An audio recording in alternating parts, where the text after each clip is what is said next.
Okay, and welcome back to the MANvFAT Wales podcast. Now, this has been a very, very long time coming. I've just been explaining to Andrew before we started recording that probably June last year was June this year, sorry, was the last time we did one. Although this is going to go out in 2022. It's a long, long time coming.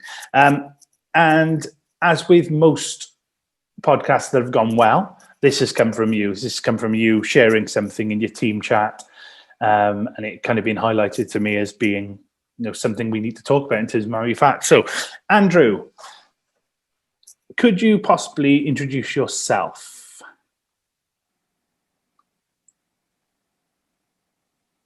Oh, you cut off then. What's going on? Oh, mate. I was just going to ask you to introduce yourself and so who you are and what you do.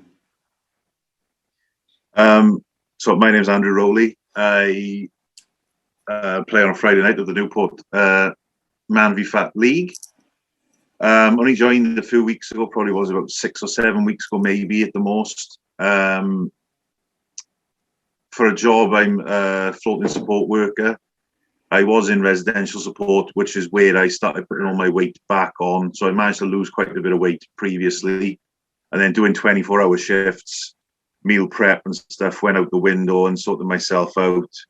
And I was cooking food for under 16-year-olds and stuff like that. So whatever they were eating, I was just eating with them and stuff, or just picking at biscuits and different things throughout the day, not tracking anything, not keeping an eye on anything. I was eating, just eating whatever I wanted, which then put the weight that I'd managed to lose previously back on. So MANvFAT, thought it was exactly what I needed. Team spirit, camaraderie, just everyone looking to do the same thing. Even people not even in the same team as you are supporting you and helping you out, complimenting you when they see you. I mean, one week I turned up and someone I don't think I've even never spoken to before was like, "Oh, you look like you've lost a fair bit of weight already." I was like, "Oh yeah, I have, thanks." And it was a really good start to it all, and just felt welcomed straight away, straight into it, and that's been massive to help me just stick at it. Like I said, the WhatsApp groups and stuff like that, being able just to talk to each other, and if someone's got a problem, being able to help them as well, not just about weight loss and stuff like that. Maybe someone's having a hard time at home and stuff, and just offering to be there as someone to talk to as well. So just I've really enjoyed it so far. So it's really good, and hoping to carry on and keep going into the new year.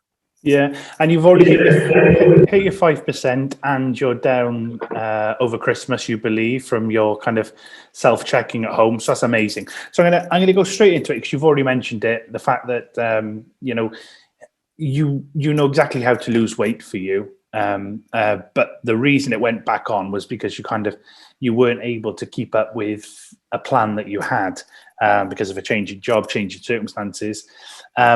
So meal plan. You've got this meal plan that you've shared with your team that people have looked at and gone, actually, that could work for me. I think with Ben Harry, wasn't it, that said, I just need something, just show me something, show me some ideas.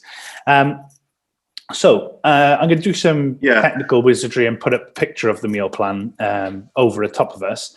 But could you tell me why it works for you?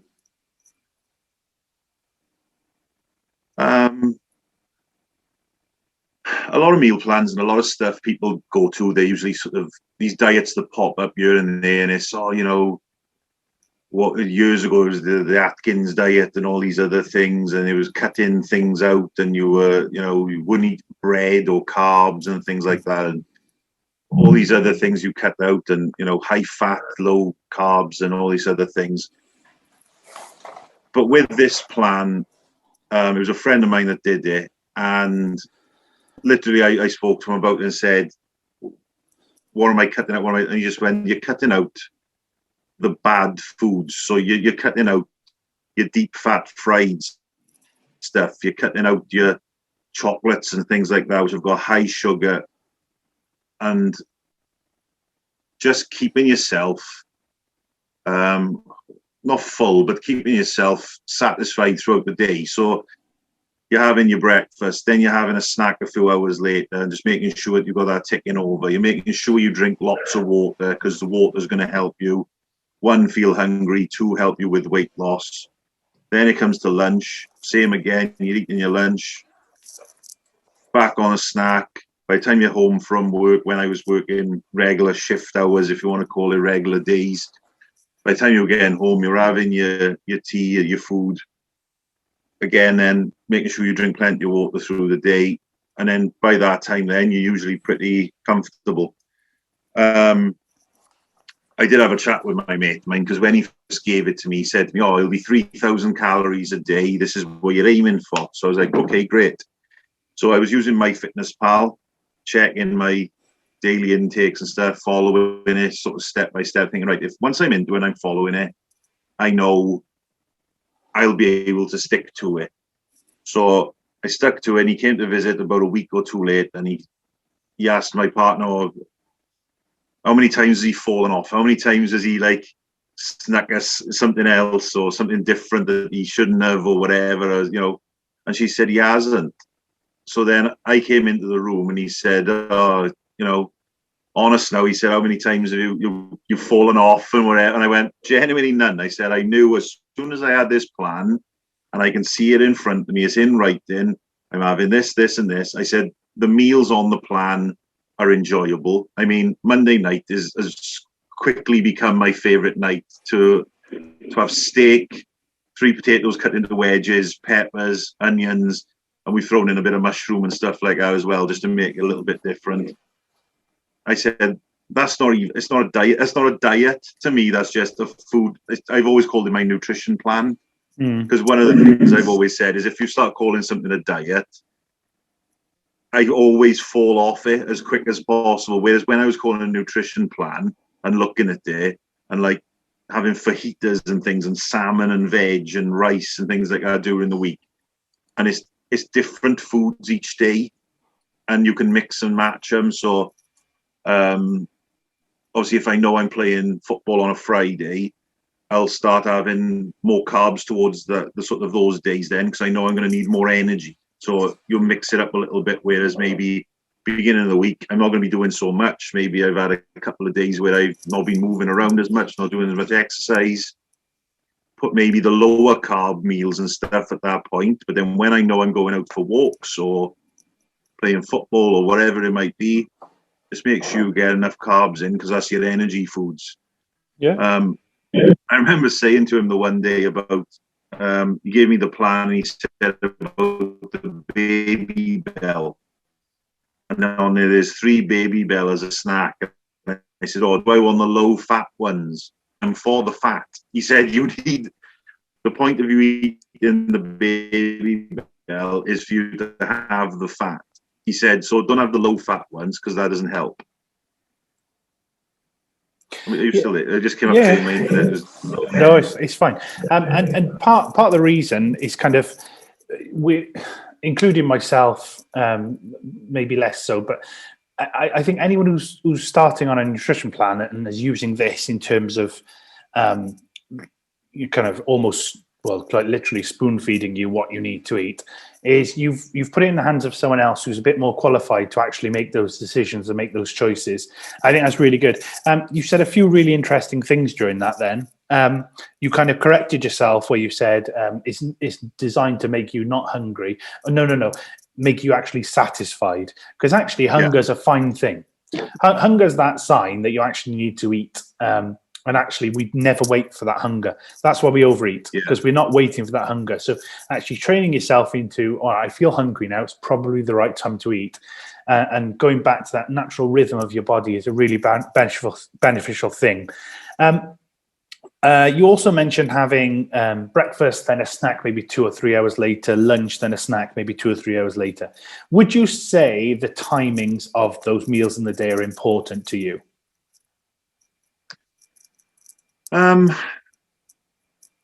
To be honest, I don't know if everyone else is the same. I always find that if I eat breakfast, I feel hungrier through the day.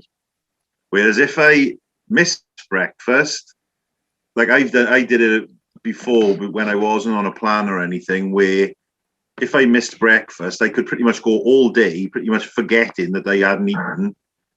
And then all of a sudden get home and think, oh, actually, I haven't eaten at all today. I haven't had lunch. I haven't had any sort of snacks or anything through the day. And then my problem then would be is that I would then sort of binge on anything and everything that was around. So I would think, oh, well, it doesn't matter. I can have a large Domino's pizza and whatever else and some cookies with it and whatever else because I haven't eaten through the day, without even considering the fact that a large Domino's pizza is probably 1,500 calories before I've even started. The cookies are going to be probably another 700 or whatever on top. So all of a sudden, my daily intake of calories, I've gone over the top just because I've thought, oh, I'm fine. I can just have whatever I want now because I haven't eaten today. But then obviously having breakfast is your metabolism kicking in. So I found it as well. I always seem to have a bottle of water with me. And if I start feeling hungry and I know I can't get to something to eat or whatever, I'll make sure I have a good drink of water and stuff, because that will just take that sort of the stomach pain, the aches away, and think, right, now I've got the time sort of almost now to go and find myself a decent snack and be able to go and get myself a banana rather than eating a bar of chocolate or whatever. It just keeps you going. And the water, like I said, the water makes you feel, doesn't make you feel full, but it stops that feeling, the hunger pains and that thing where you start having that bad stomach, maybe sometimes where you haven't eaten something for a while, but it just ticks you over and it keeps you going. And that's been a massive thing for me, is making sure I drink enough water, because again, it does help with the weight loss as well. I find that if I don't drink enough water in a week, I know that when it comes to time to weigh in, I already feel a little bit heavy. I don't know what it is. I don't know how that works, but maybe it's just a mental thing for me. But it just works that way. But yeah, I find with the meals and stuff, timings are not particularly massive, but it's just making sure, like you said, is making sure that when you start thinking you're going to feel hungry, or you in your head you're thinking, oh, you know, I could do with a snack now, is just have the snack and not try and put it off longer or anything. Just have the snack, because that's your body saying you need to eat something now. So just have some fruit, have, you know, I think rice crackers or whatever I've got with peanut butter and stuff on it and things like that. When he gave me the plan as well, it was always, you don't have to, if you have a day where, I don't know, maybe you've had breakfast a little bit later, you're okay for your snack in the morning, you can have, you know, something for your lunch. So you can then use that snack either later in the day or of a different day. So it's not like, you know, if you miss your morning snack, maybe you have it as dessert, you know what I mean? Maybe an orange after your tea, you know, or something like that. So you make sure you're still eating it, but at the same time, or save it for the next day, because maybe you think, oh, I've had a bit of a sort of not a very active day today, but tomorrow I know I'm going to have quite an active day. So let's save myself a banana for tomorrow, and I can have it, you know, if I'm going for a long walk or something, I can have it during my walk, you know. So as much as it's a nutrition plan, that's sort of why I call it a nutrition plan rather than a diet, because I find diets are always, I don't know, in my head, I've sort of made it more strict. So diets are, you have to have this, and this at this time. Whereas with the plan, it's sort of like, even if, you know, it might come to Monday and you think, oh, actually, I fancy some stir fry instead. Well, you're going to have the stir fry, but then you try and move the steak night to whatever night you would have a stir fry usually, or whatever. Or if you decide to have a steak a different day, then you just swap the meals around and things like that. Just make sure that this throughout the week is balanced. And that's pretty much what it's set up to do, is to make sure that you're having the right amounts of each food during the week. I mean, if you tried to play football on 0 carbs after 3 weeks or whatever, you'd probably not last very long, because you'd be running out of energy. You need to have carbs in your diet. So it's great being able to work out and run around and whatever, but just making sure you've got the right amounts of everything in your diet and your plan. and making sure that it works for you.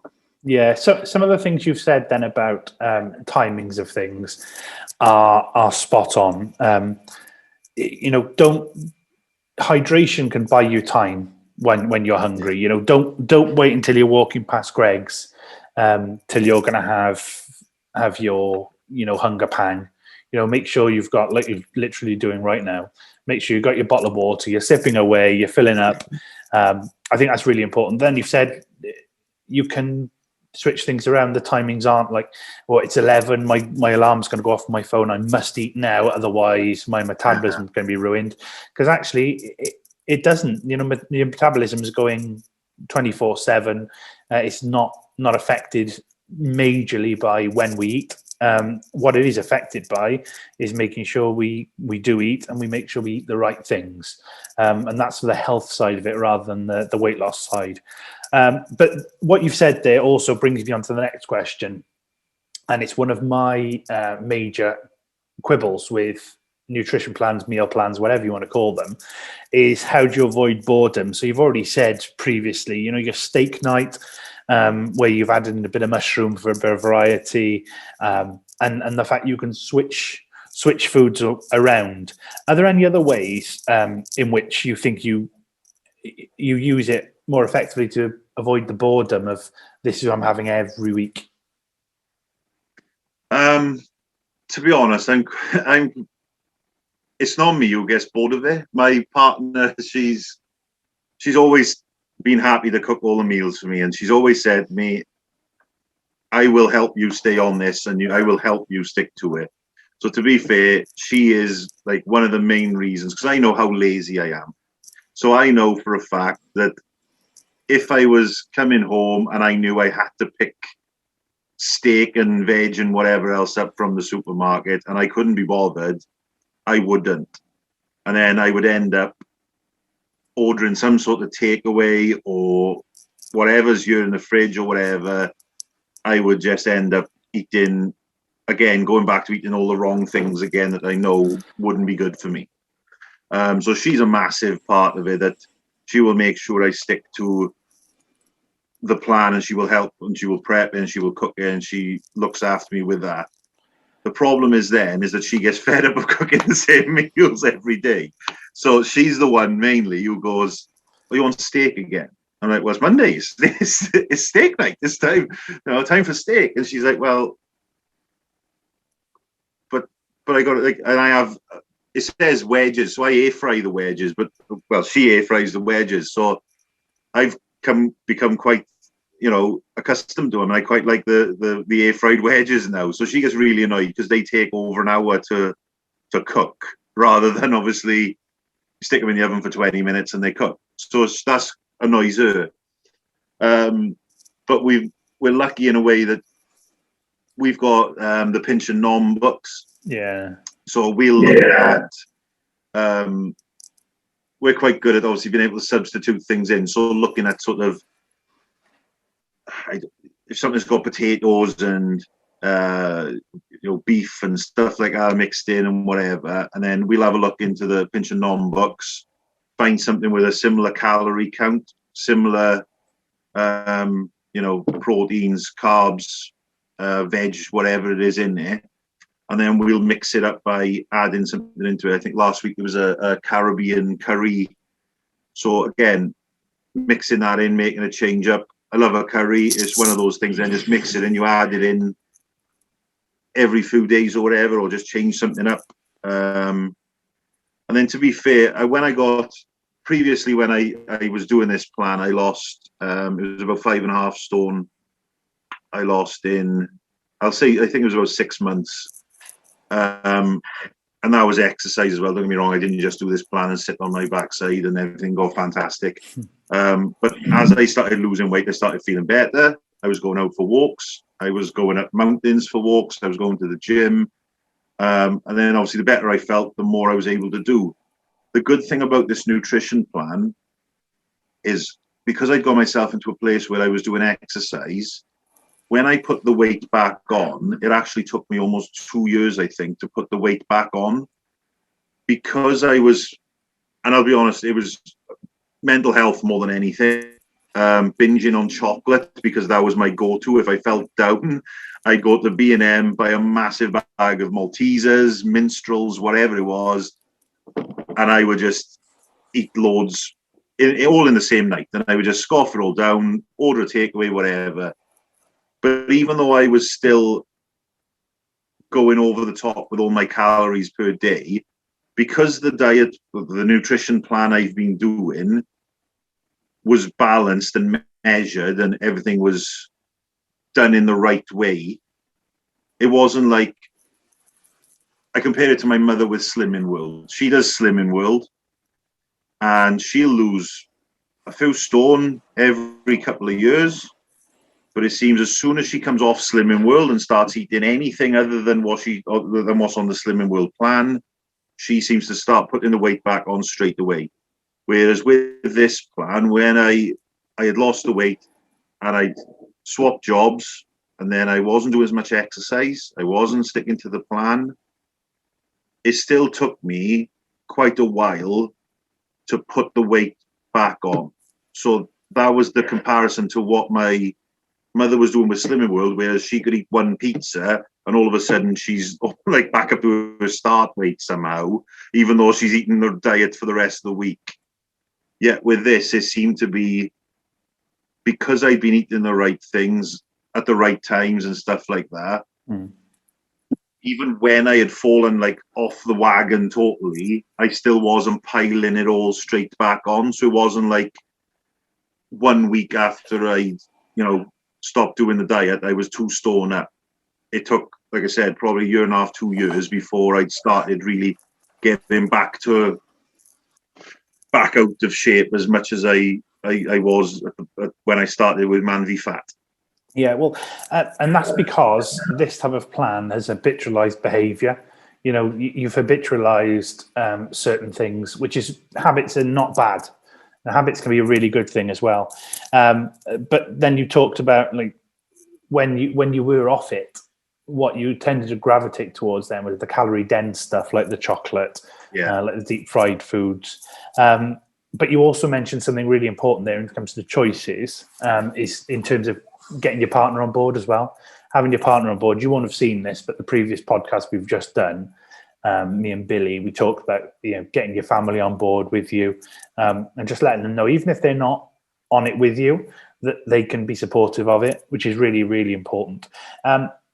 One thing I would say is I like the fact that it isn't, they're not recipes, they're lists of ingredients. So I was just already looking at the medium piece of lean. This is Monday night's tea. A medium piece of lean steak, onions, peppers. You've told me you add in mushrooms, potato wedges, baked and cooked, whatever. However you want to do that with 3 potatoes. For me, you could easily, like you've said, take 2 eggs from a previous menu there, and what you've got there is a classic American hash, isn't it? You could, because you've got that freedom, that flexibility, it gives you then your partner that chance, like you said about the Caribbean curry. Use the same ingredients, but I'm going to do it in a slightly different way. I think that's really, really, really important. I'm going to come to my last question now, if it's all right, mate. So you've talked about choices. How does this affect your choices in terms of having, and this is something we've mentioned on the previous podcast, but you won't have seen it, in terms of having a takeaway or choices towards actually doing some exercise? Does it affect that at all, having this plan in place? No, not particularly. With regards to takeaways and stuff, I mean, another one of the main reasons I wanted to be on the plan and things is so that each week I know how much money I'm going to be spending. Because that's a massive thing to me. Because if I'm buying takeaways every night and I'm spending 8-9 quid and it's going up every time you seem to order something, there's an extra £1 or £2 on everything.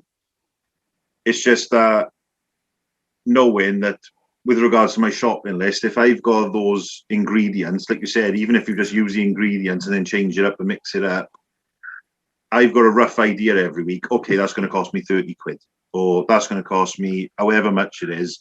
So every week I know food for the week, 30 quid. And then that's something, then again, I know how much it's going to cost. That's put to the side. and I know that I don't have to worry about spending silly amounts of money.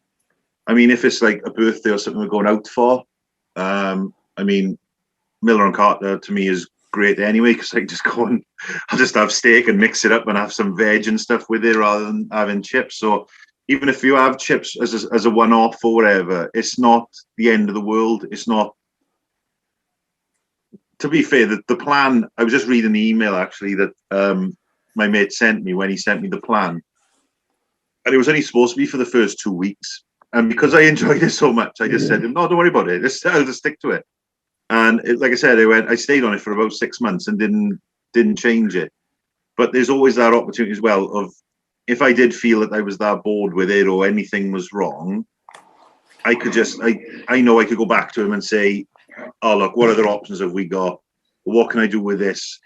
Like you said about family and things like that. I'm lucky because my partner, she's very good when you give her some ingredients and stuff. She can make you whatever. And to be fair, it always tastes nice.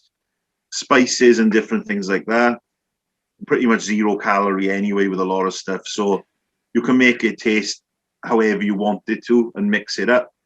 I've been big fan of a Nando's medium hot sauce, whatever, and just I had that to my scrambled egg on toast in the morning and stuff. Just extra flavor, something different, mix it up a bit. You know what I mean? Just something, get it going. So it's just like I said. I use MyFitnessPal. I find it really easy. You can scan barcodes and whatever. So yesterday we were in the supermarket. I thought, oh, I fancy some of those, protein bars or whatever, just as a snack or whatever. So I had a quick look, just quick scan of the barcode. Oh yeah, that'll fit nicely. That'll be great. I'll have one of those. So it's just something different again, just different taste. But like takeaways and things, if my partner decides, oh, I can't bother to cook tonight, so we're gonna have a kebab, I have a chicken shish. So it's not off the spit or whatever, it's just nice chicken breast. Don't get me wrong, I'm not 100% sure what coating and stuff they put them in, but to me it's a chicken breast, it's in a pit there, got salad with it, it's decent enough. Or even throughout the week, I mean, if you know how many calories a pizza is going to be or whatever, you can just save a few calories up or whatever. Or if you go over, it's not going to be it's not the end of the world for 1 or 2 meals every so often.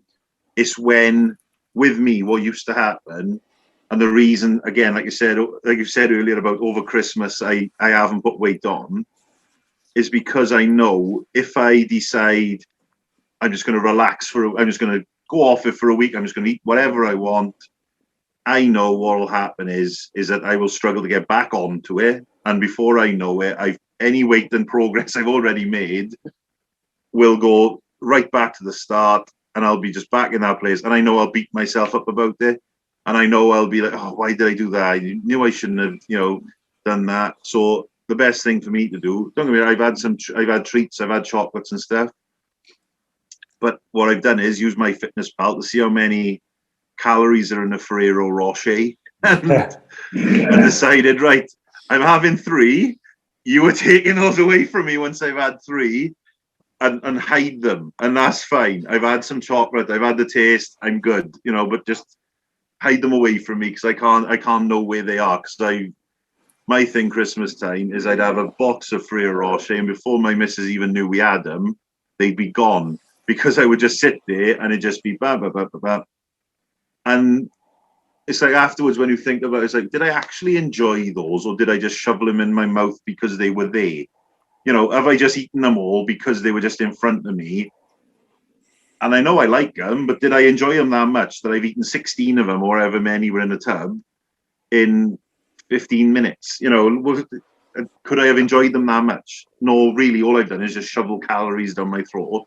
Whereas knowing I only had 3 and going, right, I'm having 3 today, and then sort of savor it, one by one, I have one, and I think, right, I'll leave the other one for a little bit, and I'll, make sure I enjoy this one, and just make it a bit more, just savoring the flavors, and just thinking, right, okay, I'm going to give myself this treat, but I'm going to make sure I'm not going to overdo it with the treats and everything else. So yeah, it's been a different Christmas, because the last time I started a diet, when I lost the weight over the 6 months, I did it from like the April.